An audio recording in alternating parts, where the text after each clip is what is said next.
আমি শক্তিশালী, আমি 2টা আঁটি ধরতে পারি। চিচি আমিও। সবুজে ঘেরা এক শান্ত গ্রাম, দূরে তালগাছ, পাশে নদী। সেই গ্রামে বাস করত এক পরিশ্রমী কৃষক, রহিম। ছোট্ট সংসার, কিন্তু ভরা ভালোবাসায়। আসমা, আজ ধানগুলো কেটে না তুলতে পারলে বিপদ হবে। আকাশ ভালো না। আল্লাহ ভরসা, তুমি চিন্তা করো না, আমরা সবাই আছি তোমার সাথে। আব্বু, আমি খাতায় লিখে রাখবো কত আটটি ধান হলো। আমি শক্তিশালী, আমি 2টা আঁটি ধরতে পারি। চিচি আমিও। রোদ উঠতেই সবাই মাঠে কাজে নেমে গেল।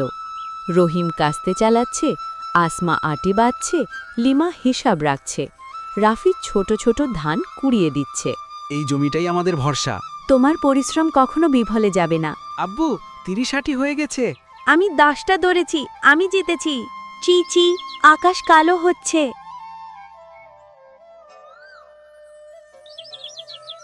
হঠাৎ কালো মেঘে ঢেকে গেল আকাশ, বাতাস জোরে বইতে শুরু করল। হায় আল্লাহ, ঝড় আসছে। আব্বু, ভয় পেলে হবে না, আমরা সবাই মিলে দ্রুত ধান তুলব। আমি ভয় পাই না, আমি পারবো। সবাই সাবধানে থাকো।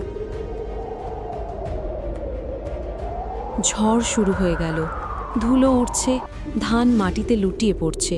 দ্রুত আটিগুলো ঘরে নাও। আব্বু, আর 20টা বাকি। আমি ধরেছি, আমি ছাড়বো না। চেচে, তাড়াতাড়ি।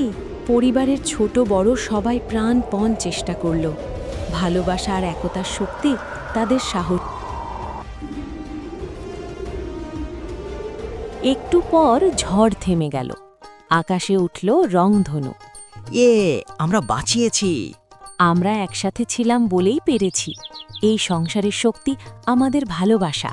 আজ বুঝলাম, সন্তানই আমার আসল সম্পদ। চি জয় হয়েছে। হ্যালো। পরিশ্রম মানুষকে শক্তিশালী করে, একতা মানুষকে অজেয় করে, আর পরিবার মানুষকে সম্পূর্ণ করে।